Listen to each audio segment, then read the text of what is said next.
On a clear day, it is said you can be the first person to witness Thailand's earliest light if you are anywhere in the Khong Jiam district of Ubon Ratchathani Province, the most eastern region of the country.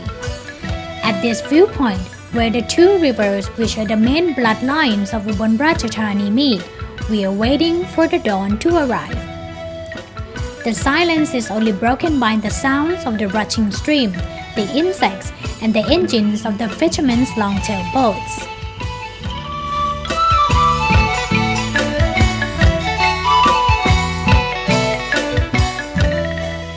It is about 6 o'clock on Saturday morning, and if I was in Bangkok, I wouldn't wake up just yet. But at this very spot where the Moon River's estuary meets the mighty Mekong River, life starts at the same way every day. And right now we are witnessing the scene of the local fishermen's morning catch. Let's go find out what they've got in their nets.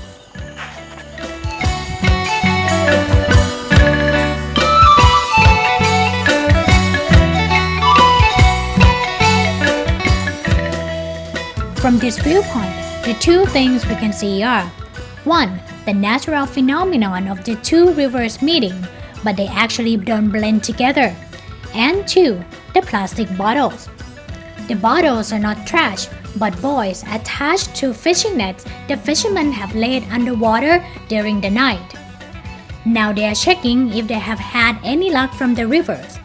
Whatever caught will soon be sent to the morning market, which sits just a few kilometers away.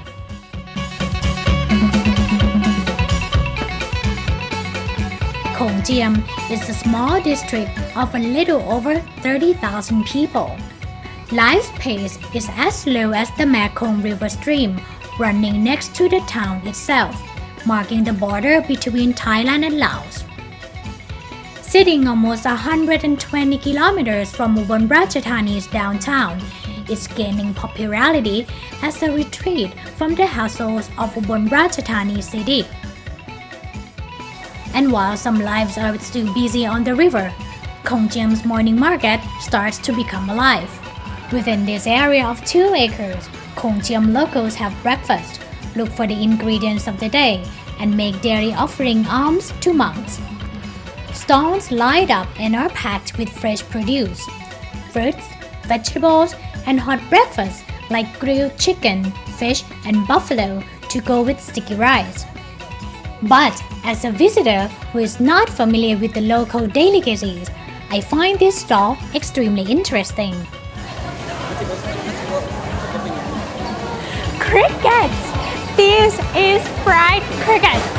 Only 20 baht per pile.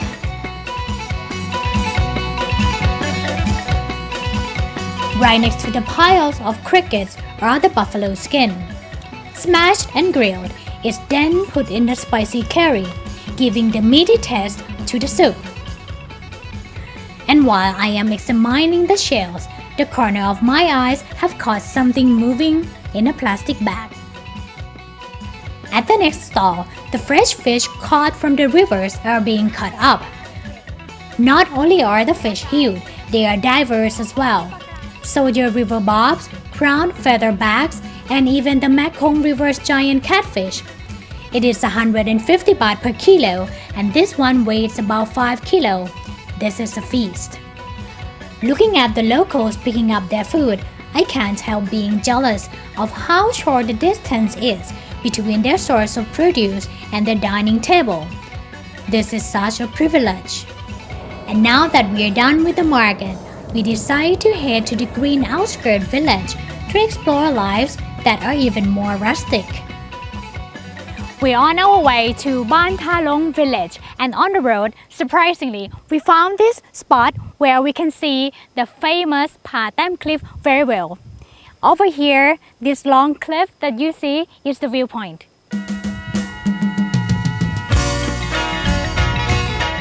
The cliff is a part of the much visited Pha Taem National Park, and thanks to its higher elevation, is known to be the best spot to catch a sunrise. The national park is home to a diversity of flora and fauna, offering savanna fields that are dotted with wildflowers blooming in October. However, The highlight of the park seems to be the prehistorical paintings, one right at the viewpoint, while the others require more of your trekking effort to be discovered.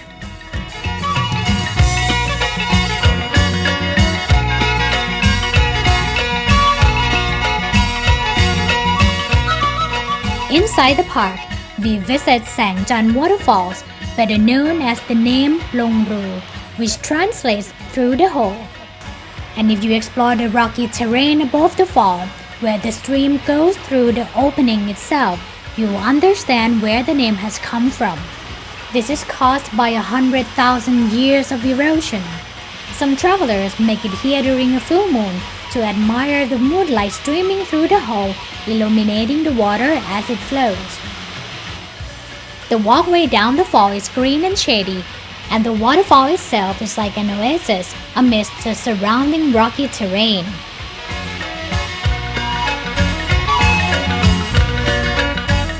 Arriving in Ban Ta Long village, which is in the national park, we are greeted by a huge sticky rice box at the village entrance. The villagers, or the rural people migrated from Laos, are known as the area's best, obviously, sticky rice box makers. And when time allows for a break from the rice fields, they sit under their still houses and see to their handicraft. Can you believe that this one little sticky rice box takes one whole day to make, or sometimes even more, 2 days according to them? Grandpa Yod explains that the green color comes from the raw part of the bamboo stems, which one day will turn brown. He then invites me to try making one. Even though this handicraft is not my thing, I kinda discover a good part of the sticky rice making circle. Even if you're not joining for the work, still, you can socialize. I told Grandpa Yod about Bangkok where I came from, and he says for him, Bangkok will only be part of his TV imagination. How could he make it that far to the capital when he's already getting lost just being in Ubon Ratchathani city? And he will never understand why his children have gone to Bangkok and never wanted to come back home.